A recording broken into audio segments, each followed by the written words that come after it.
Hello everyone, welcome back to my channel. I am Pooja और आज आप लोगों के साथ एक बहुत इंपॉर्टेंट अपडेट शेयर करने में आई हूं क्योंकि आईबीपीएस आरआरबी 2024 नोटिफिकेशन आउट हो चुका है और 10,000 प्लस वैकेंसीज आपको यहां पर देखने को मिलने वाली हैं। कौन कौन सी है वैकेंसीज, क्या इनका क्वालिफिकेशन क्राइटेरिया है, एज लिमिट क्या है, कब से कब तक आप फॉर्म फिल कर सकते हैं, इसके अलावा यहाँ पर रिलैक्सेशन किसे दिया गया है, कितने ईयर का रिलैक्सेशन दिया गया है, वो सारी बातें हम डिस्कस करेंगे। और बहुत इंपॉर्टेंट क्वेश्चन जो अक्सर स्टूडेंट के दिमाग में रहता है, क्या हम एसएससी के साथ इस पर्टिकुलर एग्जाम की प्रिपरेशन कर सकते हैं, तो मेरा आंसर होगा यस। क्योंकि अगर आप सिलेबस उठाएंगे तो अगर हम मैथ्स का लेवल देखते हैं तो थोड़ा सा मैथ्स का लेवल आपको अलग दिखता है, बाकी अगर ओवरऑल आप देखते हैं तो ऑलमोस्ट सेम सिलेबस आपको देखने को मिलेगा। तो दोनों एग्जाम को साथ में टारगेट करते हुए आप अपनी प्रिपरेशन को कर सकते हो। और इस पर्टिकुलर एग्जाम में मेरा क्या रोल होगा ये भी मैं आपको डिस्कस करूंगी। तो सबसे पहले हम इस नोटिफिकेशन को देख लेते हैं। यू कैन सी यहां पर IBPS RRB vacancy notification out हुआ है जिसमें 10,000 प्लस वैकेंसी है एंड सबसे ज्यादा जो वैकेंसी है वो ऑफिस असिस्टेंट के लिए है।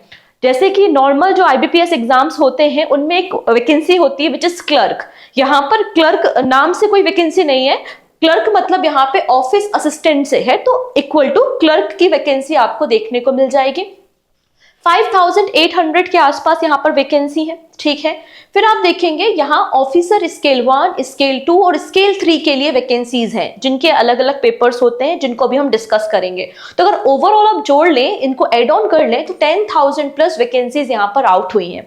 ओके, सबसे ज्यादा वैकेंसी आप देखेंगे officer scale 1 and office assistant मतलब क्लर्क की पोस्ट के लिए है।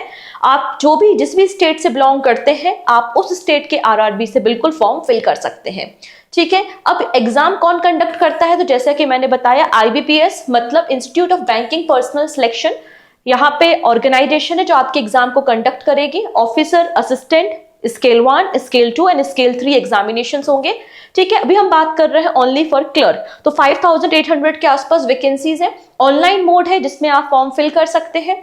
अब बात करते हैं इंपॉर्टेंट डेट्स। सो डेट आप देखेंगे 7 जून से 27 जून, मतलब फॉर्म फिल होना स्टार्ट हो चुके हैं। अगर आप लोग इंटरेस्टेड हैं तो बिल्कुल फॉर्म फिल कर सकते हैं ऑनलाइन इनकी ऑफिशियल वेबसाइट पर विजिट करके, ठीक है। अब सिलेक्शन प्रोसेस क्या होता है, तो यहाँ पर जो ऑफिस असिस्टेंट की जो वैकेंसी है उसमें आपका पहले प्रीलिम्स होता है। अगर आप प्रीलिम्स क्वालिफाई करते हैं तो मेंस में एम्पेयर होंगे, अगर मेंस क्वालिफाई करते हैं देन आपका इंटरव्यू होगा।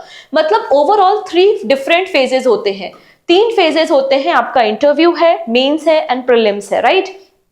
लेकिन यहां पर जो आपके अदर एग्जाम्स होते हैं जैसे कि officer scale 2 and scale 3 examination, यहां पर केवल सिंगल एग्जाम होता है और उसके बाद सीधे इंटरव्यू होता है। मतलब प्री और मेंस वाला कोई कॉन्सेप्ट नहीं है, केवल एक ही पेपर है और उसके बाद आप इंटरव्यू में अपीयर हो सकते हैं, ठीक है। तो आइए हम पहले क्लर्क के क्वालिफिकेशन के बारे में बात करते हैं। तो सबसे पहले यहाँ पे कुछ इंपॉर्टेंट डेट्स हैं जो आपको याद रखनी है। नोटिफिकेशन 7 जून को आया था एंड आपका ऑनलाइन एप्लीकेशन फॉर्म फिल होना स्टार्ट हुए थे 7 जून से, और लास्ट डेट कब है तो 27 जून तक आप फॉर्म भर सकते हैं। तो बहुत कम समय है आपके पास, लगभग 10 डेज का समय बचा हुआ है इस फॉर्म को फिल करने के लिए। अब प्रीलिम्स कब होगा, अगर आप क्लर्क एग्जाम के लिए अपीयर हो रहे हैं तो प्रीलिम्स एग्जाम आप देखेंगे अगस्त में होंगे। यहाँ पर कुछ टेंटेटिव डेट्स हैं, 3rd, 4th, 10th, 17th and 18th of अगस्त में आपके पेपर होंगे, ठीक है। इसके अलावा जो आपका ऑनलाइन एग्जामिनेशन है आपका स्केल 2 एंड स्केल 3 ऑफिसर्स के लिए, जिसमें आपका सिंगल पेपर होगा, कोई भी मेंस नहीं होगा, तो वो सिंगल पेपर कब होगा 29 ऑफ सितंबर को आपको देखने को मिल जाएगा। ओके है, तो अलग अलग डेट है। अगस्त में आपके क्लर्क एग्जामिनेशन के प्रीलिम्स होंगे एंड देन मेंस कब होंगे, तो मेंस एग्जाम आपको 6 अक्टूबर को होंगे एंड जो लोग मेंस क्वालिफाई करेंगे उसके बाद उनके इंटरव्यू आपको देखने को मिल जाएंगे, ठीक है। तो ये बेसिक बातें आपको क्लियर हो गई हैं। अब फॉर्म फिलिंग एप्लीकेशन फी, तो अगर आप जनरल कैटेगरी या फिर ईडब्ल्यूएस कैटेगरी ओबीसी से बिलोंग करते हैं तो 850 रुपीज आपको यहाँ पे पे करना होगा, और अगर आप पीडब्ल्यूडी, एससी और एसटी कैटेगरी से बिलोंग करते हैं तो 175 रुपीज आपके यहाँ पर एप्लीकेशन फी है। तो आप बिल्कुल ऑनलाइन इनकी ऑफिशियल वेबसाइट पे विजिट करके फॉर्म फिल कर सकते हैं। एज लिमिट, सो सिंपली कुछ मत, ज्यादा मेहनत मत कीजिएगा, गूगल पे जाना, गूगल में आप कैलेंडर टाइप करना, गूगल कैलेंडर, ठीक है, फॉर एज कैलकुलेशन, तो वहां पर आ जाएगा। तो आप अपनी बर्थ डेट डालिएगा और यहाँ पर जो आज की डेट है जिस दिन आप कैलकुलेशन कर रहे हो वो डेट डाल लीजिएगा। ठीक है, तो आपको यहाँ पे कैलकुलेशन समझ में आ जाएगा कि आपकी ओरिजिनल एज कितने ईयर्स की, कितने मंथ की, कितने डेज के आप हो चुके हैं। तो इस हिसाब से आप कैलकुलेट कर लेना। ठीक है, तो आप देखेंगे जो क्लर्क एग्जामिनेशन है, मतलब ऑफिस असिस्टेंट की पोस्ट है, उसके लिए minimum age 18 years to 28 years है। अगर आप 18 साल से 28 साल के बीच में तो बिल्कुल एलिजिबल है। स्केल 1 एग्जामिनेशन के लिए 18 टू 30 ईयर्स, स्केल 2 मतलब मैनेजर पोस्ट हो गई 21 ईयर से 32 ईयर्स, और सीनियर मैनेजर की जो पोस्ट है मतलब स्केल 3 के लिए 21 ईयर से 40 ईयर्स आपकी एज होनी चाहिए। ठीक है, डन। चलिए, अब ऑब्वियस सी बात है एज रिलैक्सेशन तो मिलता ही है। अगर आप SC/ST कम्युनिटी से हैं तो 5 साल का, OBC से हैं तो 3 इयर्स, PWD कैटेगरी है तो 10 इयर्स। अगर आप एक्स सर्विसमैन हैं तो आपको एडिशनल यहाँ पर एज रिलैक्सेशन मिलेगा। कोई लेडी है जो विडो है या डिवोर्सी हैं या लीगली सेपरेटेड हैं, उनको भी एडिशनल यहाँ पर एज रिलैक्सेशन मिलेगा। तो आप इसे देख सकते हैं, आप जिस भी कैटेगरी में आते हैं उसके अकॉर्डिंगली आप इसको देख सकते हैं। चलिए अब बात कर लेते हैं यहाँ पे प्रीलिम्स के बारे में। ठीक है, अगर आप यहाँ पर IBPS RRB clerk prelim exam में अपीयर होने वाले हैं तो बहुत आसान सा इसका पैटर्न है। अगर हम प्रीलिम्स की बात करें तो आपको ज्यादा मेहनत नहीं करनी, बस 2 सब्जेक्ट करने हैं, रीजनिंग एंड मैथ्स। मैथ्स अच्छे लेवल की आती है तो थोड़ा अच्छे लेवल से ही आप इसकी तैयारी करना। ठीक है, बहुत हल्के क्वेश्चन नहीं आते। ठीक, तो रीजनिंग और मैथ्स आपको देखने को मिलेगा 40-40 टोटल 80 क्वेश्चन है, 80 नंबर का पेपर होगा। ठीक है, ऑब्वियस सी बात है नेगेटिव मार्किंग होती है तो नेगेटिव मार्किंग यहाँ पर होगी 1/4। ठीक है, अगर आप प्रीलिम्स क्वालिफाई करते हैं देन आप अपीयर होंगे मेंस एग्जामिनेशन में। तो ये मेंस का सिलेबस है। तो मेंस के सिलेबस में आप देख रहे हैं रीजनिंग और मैथ्स जो आपने फेज 1 के लिए तैयार की थी या प्रीलिम्स के लिए रेडी की थी वही सेम है। तो रीजनिंग और मैथ्स तो सेम है, लेकिन यहाँ पे 3 एडिशनल सब्जेक्ट्स हैं। कौन कौन से? Computer knowledge 40 questions, general awareness अभी हम इसका सिलेबस देखेंगे, और हिंदी या फिर इंग्लिश लैंग्वेज 40 क्वेश्चन। सो यहाँ पे ये एडिशनल आपको 3 सेगमेंट पढ़ने होंगे।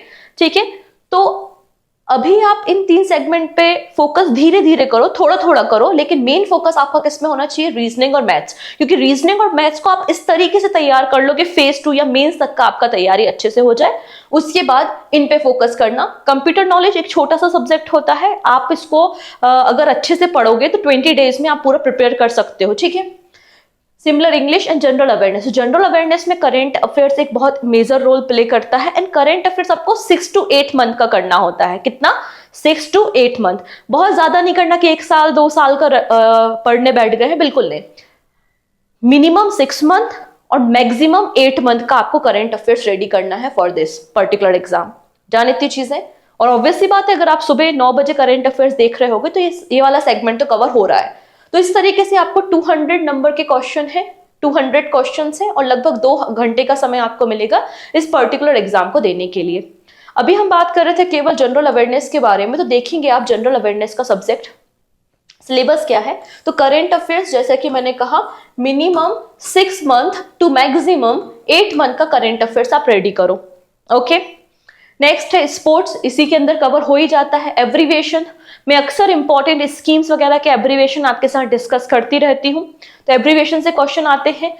यहाँ पर एक और जो एडिशनल होता है वो करेंसी एंड कैपिटल होता है। ठीक है, जो भी कंट्री आपके न्यूज में है, जैसे कि कैमरून न्यूज में है या फिर सोलोमन आइलैंड न्यूज में है, राइट, तो इनकी करेंसी क्या है, कैपिटल क्या है, इनकी लोकेशन क्या है, थोड़ी स्टैटिक बातें आपसे पूछ ली जाती हैं।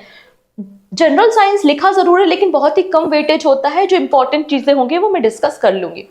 This is very important, government schemes and there policies. तो ऑलरेडी मैंने मिनिस्ट्री ऑफ फाइनेंस की सारी गवर्नमेंट स्कीम्स को एक सिंगल वीडियो में कवर कर लिया है। इसके अलावा जो टॉप 100 MCQs हैं, टॉप 100 MCQ एवरी मंथ के जो करंट अफेयर्स के हैं, तो नवंबर से लेकर अभी मैंने ये मई तक के हर एक मंथ के टॉप 100 MCQ कर लिए हैं कवर। तो आप इनको देखेंगे तो आपका मैक्सिमम पोर्शन कवर हो जाएगा। ये मिनिस्ट्री ऑफ फाइनेंस के सभी स्कीम्स हो चुकी हैं। नेक्स्ट वीडियो में ministry of rural development discuss कर दूंगी, तो मिनिस्ट्री ऑफ रूरल डेवलपमेंट की भी आपके साथ सारी स्कीम्स डिस्कस हो जाएंगी। डन इतनी चीजें। तो इसके अलावा डेली करंट अफेयर्स में भी हम गवर्नमेंट स्कीम जो भी न्यूज में होती हैं, जैसे कि प्रधानमंत्री आवास योजना हो गया या PM किसान हो गया, उनको डेली बेसिस पे हम डिस्कस करते हैं। बैंकिंग अवेयरनेस, तो बैंकिंग अवेयरनेस के लिए वीकली सेशन भी होता है हमारा, और डेली करंट अफेयर्स में भी थोड़ी थोड़ी बातें बैंकिंग अवेयरनेस की हम करते रहते हैं। ठीक है, अवार्ड्स एंड ऑनर ऑब्वियसली बात है करंट अफेयर्स में कवर हो जाते हैं, बुक्स एंड ऑथर भी कवर हो जाते हैं। और यहाँ पर आरबीआई, तो आरबीआई पे एक सेपरेट वीडियो बना दूंगी मैं, जिसमें आरबीआई की सब्सिडरी, आरबीआई कैसे काम करता है, कहाँ से अर्निंग होती है और किस तरीके से आरबीआई का फॉर्मेशन हुआ था, सारी बातें एक सिंगल वीडियो में मैं कवर कर दूंगी, तो आपका ये आरबीआई कवर हो जाएगा। ओके, तो ये आपका जनरल अवेयरनेस का सिलेबस है, छोटा सा है, ज्यादा मेहनत करने वाली बात नहीं है। हाँ, ये 6 to 8 मंथ के करंट अफेयर्स पे थोड़ा सा फोकस करने की जरूरत है। क्लियर है? तो ये था आपका सिलेबस। अब बात कर लेते हैं क्वालिफिकेशन, क्या आप फॉर्म फिल कर सकते हैं? आंसर है यस। अभी मैं सिर्फ क्लर्क एग्जाम की बात कर रही हूं, तो अगर आपने बैचलर डिग्री की है, किसी भी स्ट्रीम से की हुआ, बीए किया है, बीएससी किया है, या फिर बीएड भी किया है, बीटेक किया है, कुछ भी किया हो, बैचलर डिग्री होनी चाहिए किसी भी रजिस्टर्ड या रिकॉग्नाइज्ड यूनिवर्सिटी से, तो आप बिल्कुल फॉर्म फिल कर सकते हैं। ठीक है? और थोड़ा बहुत कंप्यूटर का नॉलेज तो बनता ही है, ठीक है, क्योंकि कंप्यूटर आपसे पूछा जाएगा। डन इतनी चीजें? तो ये है आपका क्वालिफिकेशन क्राइटेरिया। तो इस तरीके से आप इस क्लर्क के एग्जाम को फिल कर सकते हैं और अपनी तैयारी को शुरू कर सकते हैं। क्लर्क एग्जाम के साथ साथ एसएससी का कैलेंडर भी आउट हुआ है, तो आप एसएससी के एग्जाम की प्रिपरेशन भी कर सकते हैं। बस इन कुछ इंपॉर्टेंट डेट्स को याद रखिएगा, बहुत कम समय है, लास्ट टाइम के लिए, लास्ट मिनट के लिए मत बैठिएगा, आज ही फॉर्म फिल कर लेना। ठीक है? क्योंकि लास्ट मिनट में कई बार सर्वर डाउन है, पेमेंट नहीं हो रहा, पेमेंट अटक गया है, कुछ एरर हो गई है, क्या करें, फिर आप मैसेज करते हो। तो उससे अच्छा अभी 10 दिन का समय है, आप इन 10 दिन को पूरे अच्छे तरीके से यूटिलाइज करो और इस फॉर्म को फिल कर सकते हो। ठीक है? आई होप आपको सारी बातें क्लियर हो गई होंगी। अगर ये पीडीएफ चाहिए आपको, तो ये पीडीएफ भी मैं अपने टेलीग्राम पे शेयर कर दूंगी। टेलीग्राम आप सिंपली सर्च कर सकते हैं पूजा जैन CA 247 से, पूजा जैन CA 247, ये मेरा टेलीग्राम चैनल है, तो आप इसमें ऐड हो जाइए। तो डेली करंट अफेयर्स की PDF, weekly current affairs, monthly current affairs, और जो भी वीडियो मैं बनाती हूँ सबकी पीडीएफ वहाँ पे अपलोड कर देती हूँ, तो आप उनको ईजिली डाउनलोड कर सकते हैं। आई होप आपको इन्फॉर्मेशन पसंद आई होगी, तो प्लीज शेयर, एंड पहली बार आ रहे हैं तो सब्सक्राइब कर लेंगे चैनल को, जिससे अपकमिंग क्लासेस की नोटिफिकेशन मिल सके। सो मिलते हैं नेक्स्ट वीडियो में, टेक केयर।